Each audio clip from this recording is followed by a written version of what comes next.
Welcome back to the Imaginary Gallery. This is TJ, your host, and this is a part of the series called The Gay World of Narcissism. Now, before you close out the window, if you're not a gay, it's fine because you may hate gays. Well, I hate several gays too, so that doesn't matter, especially when dealing with the cluster B monsters who morph into various personality types, where on Monday they're a straight man dating a girl, and then Tuesday they're a queer man dating some fag. And so hang in there before you click out. The story, though, tonight is true, based on real information. Possibly, if I can find the information I need, may expand even further. This is a quite interesting tale from my college days, of which incorporates multiple cluster B information pieces and situations, and also proves just how small this world is we live in. I was thinking about it recently and thought, you know what, this is a really interesting story. I should share it with the public. Let them know. They probably have gone through something similar. So let's not waste any time. This was my first semester in a new college. Now, this was like a real university. My first 2 years was at, like they call a community college, which was basically a high school.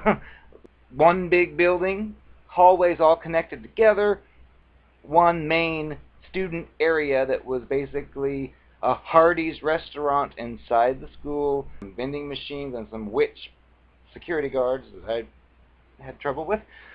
That's where I went the first 2 years, but then I went on to the university, which was so much different because at the first college, like you go to your class, and then you'd go to the student union area and you'd see your friends, just like if it was high school, and you'd sit and talk. Well, at the university, it was multiple buildings of different styles of architecture all over the place. So it's very rare you would see your friends after every class. You may run into someone on the way in or out, but it was just a huge, widespread campus. And I had gone into this classroom for a communications class. Sat there, and the teacher came out and talked to us, and he was an older, which I don't know what older means now, but he was an older man with gray hair. I'd say, I don't know, 50s, I don't know, but he was very clean cut. He was very polite sounding. If you saw him, you'd think he was a pleasant teacher, and he would speak with us about communication. Well, this was the first communication class I'd ever taken. When I looked to my right, I happened to notice this boy who was kind of cute. This was way back in the days before all you were born. It wasn't like today where Obama has made being queer and transsexual like the new in. So I was shy as well and saw this boy. And he had really black hair, like jet black, shiny, almost like cartoon blue black. He was wearing a Frontline Assembly t-shirt, which was a band that was not like your top 40 regular music, but it was like a part of the subculture I was involved in, as far as not the mainstream stuff, but the cool underground stuff, which nowadays has become fashionable, but back then it wasn't. However, I just happened to turn to him and say, "Hey, Frontline Assembly, I've got some of their songs." And we started talking, and he said, "Oh, really?" And we talked about other bands, and he said something like, "Oh, well, you like the Cocteau Twins? Oh, well, I've got this video. I'll bring it over sometime." And I was thinking, bring it over? You're a stranger in my class. I just thought, well, that's nice, because I was a young kid. I was on my own and in a new class, and thought, wow, somebody with musical taste, great. So I did actually talk with him, and he brought over that music video, which was the 4AD, Lonely is an Eyesore, which had a bunch of interesting bands in it. I didn't know if he was a queer or not, and I wasn't like trying to say, hey, look at me. I was just thinking, okay, it's someone I go to school with, nice, whatever. I happened to have one of the alternative press or whatever it was called, like a local queer news rag. I probably did, though, try to maybe test him out, so I had it like sitting in the room, and he saw it and was like, "Oh, is that the new one?" And I thought, the new one. This is the way it was back then.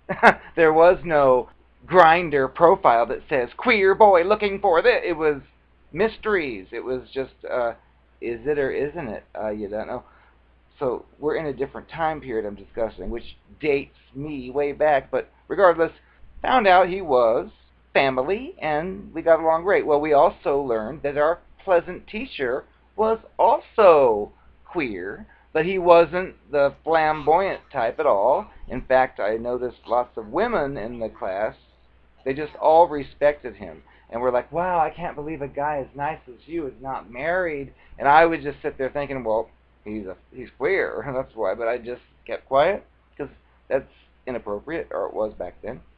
This was the time period when I was actually involved with one of my very first, like, overnight regular guest type dates, who was displaying what I now know as narcissistic personality disorder traits, and all kinds of things I've already discussed in every video about the sickness and things that go on. But this was like way back in my origins, where I just thought that crazy thing it did was, well, that's something unique to this person.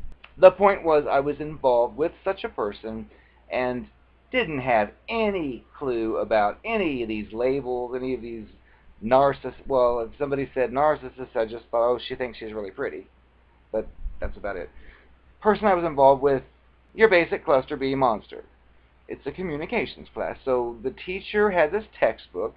He would discuss various forms of communication. I found it very interesting, and it was like one of my last semesters, and I was thinking, wow, this is way more interesting than some of the classes I took already. Maybe I should switch majors, but regardless, it probably was just the teacher's personality. He would tell us interesting stories that we could, like, zero in on and, like, feel like, oh, I know exactly what he's saying. It was just very good experience. So I found the teacher interesting. It almost felt like you're just talking to a friend or someone you know. But he would discuss various social type settings. But then he got to a subject which was regarding people that work in jobs that involve, like, punishment. For example, a traffic cop whose job basically is to hunt people down, catch them, and punish them, and give them tickets. And he was kind of making a statement about, I don't remember the exact words, but something like, you really have to wonder about the type of personality who would actually seek a job such as that, where their job is to capture people doing things wrong and punishing them for it. Well, it just so happened that I was working in a collection department for a credit card company way back then. When I was listening to him, I thought, well, that sounds just... He might have even said, and bill collectors who call you and hound you for money, and you just have to wonder what kind of person would do that. I was thinking, oh no, he's going to hate me if he knows where I work. Then he told us, okay, for this class, what we need you to do, buy a spiral notebook, and we want you to keep a journal daily. With our experiences, he said to include any types of interactions with people and communication, basically, because it's a communication class. Well, I figured, oh no, I'm going to have to mention my work. And I know his viewpoint on people who have jobs like that. But see, I wasn't the type that actually called people and said, you're late, give me money. I was in an office that took the calls. But still, so I felt the need to put all that in there for him, because there he was judging somewhat people who have jobs like that, which, by the way, I did not wake up and think, I want to work for a bill collecting company. No, I worked at a temp service, and they sent me there as a temp, and then I did good, so I was offered permanent. Was very hesitant at first anyway, just knowing what it was, but they said, oh, they've got incentives, they've got fun stuff.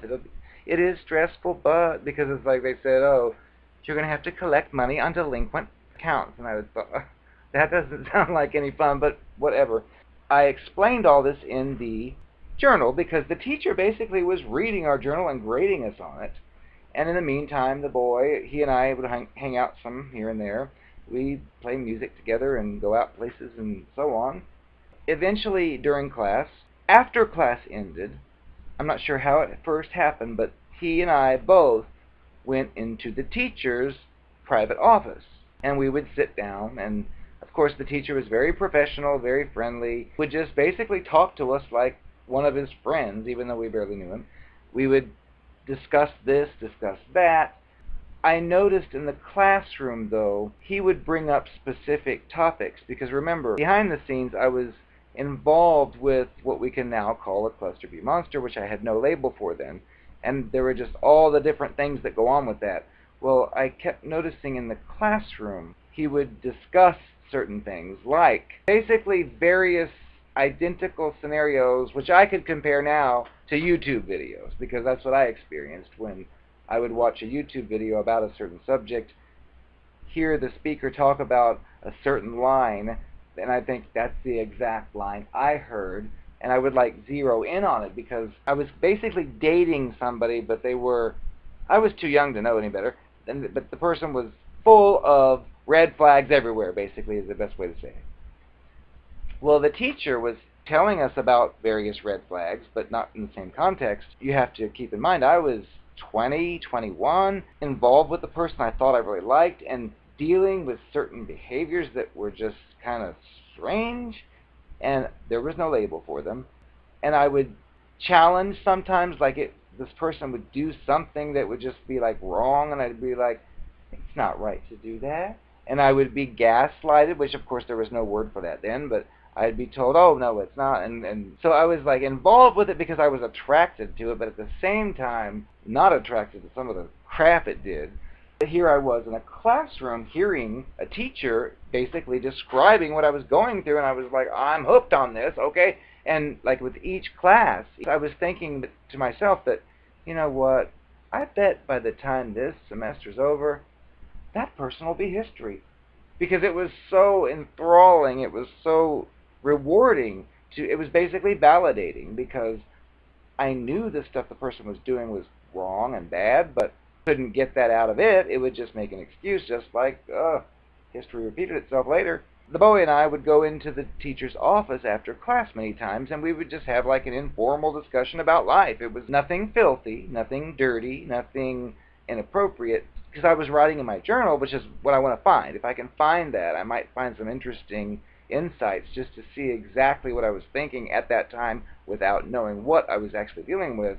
But I would throw out stories here and there, because the point was this was like an underground club. We knew our teacher was queer. We were both queer, but we weren't the type that walk around, hi, I'm queer. We weren't that kind. We were just, we knew what the teacher was. So I would like say, yeah, this guy I've been seeing, he did this horrible thing, and we would talk. Well, the teacher would listen, and I would discuss concepts he brought up in class. The person I was involved with was a hairdresser, and I would mention that to him, like the two of us would talk to him back and forth in his office, and I'd say, yeah, that hairdresser I'm dating, yeah, he told me he wanted to date me only, but I found out last night he was at some bar picking up some stranger. It's like, I don't know what to do, and he was giving his advice and information. I kept talking about this hairdresser so much in the journal and in real life. He asked me, like, what's the hairdresser's name? And I told him, and guess what? Small world. He knew the person and actually said he used to be his client. Now, how would that happen? And that's where he left it at first. Well, I'm sure later down the line I said, well, you used to be his client. Well, eventually he revealed a story that the hairdresser that I was seeing, or thought I was seeing, would cut his hair regularly. And then one particular afternoon, he showed up at the salon. The hairdresser was cutting someone else's hair and saw him. What are you doing here? I know now, I know the person. He mixed up stuff all the time. He used to call me on days that, like for a week after I already had a haircut, saying, I'm at the salon, you're not here, I have you down for this. And it's like, you cut it last week? Well, when I heard this, I thought, that's him all right, because he said the hairdresser looked at him and said, I don't have you down for today. You're down for next week. I can't cut your hair, and something like that, which was basically very unprofessional. Normally you'd think, oh my goodness, did we have a mix-up? And even if the man mixed it up, the business person, if they're ethical, would be like, oh, well, hold on, stay right there, and I'll fit you in or something. But he was like, I don't have time to do your hair. Well, because of that interaction, the guy said nothing, and he left and never came back. Well, that's why he quit going to him. And here I was on the other end of this, dating it, thinking, oh, this is interesting, so I could get both sides. So I'm like, my teacher knows you. He said you used to cut his hair, and I would like tell, and I don't, this is so long ago, I don't remember all the details, but I can just guess. The hairdresser says, well, he showed up on the wrong day. That's not my fault. He just showed up on the wrong day. And I said, well, he never came back, did he? That's business you've scared away. And then later when I realized he mixed up my appointments, it was like, you got to give the customer the benefit of the doubt. I mean, I was just a kid, and he was like 10 years older, and was like, here I am giving you lessons. We also would talk in the office with the teacher more, and he mentioned one night that he went to a nightclub, and this hairdresser, before all the evil happened, would be there, and he told me something about how I couldn't believe the way I saw him in that nightclub, the way that he seemed to have control of the whole room, like he had people here and people there, and it just, he didn't go into too much detail, but basically it seemed like he was directing the crowd. Of course, I was becoming more and more disenchanted with the person's behaviors. It's like they're really pretty and nice to look at, but then they also do this horrifying stuff, and it's like, how do you balance that? Because that, again, I was new to all this. I still felt this relationship's going to be over by the time this class is done, because every time I go to class, I'm getting more validation that the things I thought were wrong actually were, and this other fool, who doesn't have any education at all, except probably high school, is trying to dictate the way things are. And I figured, my college teacher told us that what you're doing is wrong. And then throughout the period, the friend of mine in class, I think the teacher liked him. I don't know if it was inappropriate. Well, no, they're both adults. There'd be stories where the friend of mine would say, I'm going to watch his housewives out of town and watch his dogs or cats or something. I just remember many of the teachers' talks were just so interesting, and they were so relevant to what I was going through with the monster. I felt like I was at a fortune teller sometimes, because he would just be talking about specific types of relationships, and he would mention one particular kind, and he'd say something like, when you got a person like this, and he'd describe it, and then a person like that, and when you put them together, well, whenever they break up, he'd say there'd be blood in the streets because of this and that. And I thought, that's exactly what, of course there was never blood in the streets, but he was basically describing the type of interaction I was involved in, which did have its share of dramatic elements. But I just felt that this teacher knows so much about these things, and then to find out, not only does the teacher know about these things, the ones I'm going through, he also knows the culprit that I'm involved with, who is perpetuating this trash, which is leaving me as a college kid thinking, I finally found someone and thought it was all nice, and then all this, and as my prediction was, it came true. I actually got to a point where I was repulsed by the person. Physically, it was beautiful, but when you're involved with such a creature over a long period of time, this was about 2 years, when you see what they actually do and what they're capable of, many times it'll take away from that physical beauty, because you think, yeah, it may have that physical beauty, but with that comes poison, so no thanks. But I did get to a point where I was proud, I guess. Now, I was so repulsed by it, I didn't want anything to do with it, but it called me like on a Halloween night or something and wanted to go out, and it was like, I didn't even want to. It was fine, and I did, but I would just look at it thinking, look at that pathetic thing I felt so strongly for. I know what it is now, but I just kept it to myself. But I thought it was an interesting story where it intertwined all these different elements together. Now, don't I know I've already told you before a few times why exactly I targeted you? Well, I figured I'd take it just a little step further today and let you know that I could tell when I met you that you had those qualities I don't, such as sensitivity, emotion, feelings, empathy, whatever that crap is. All I know is it interferes in getting what you want. When we first started seeing each other, I couldn't help but observe you seemed to be awfully preoccupied with the way your actions might affect someone else's reality, and that was clue number one to me that you're one of the ones that I can probably snare into my trap.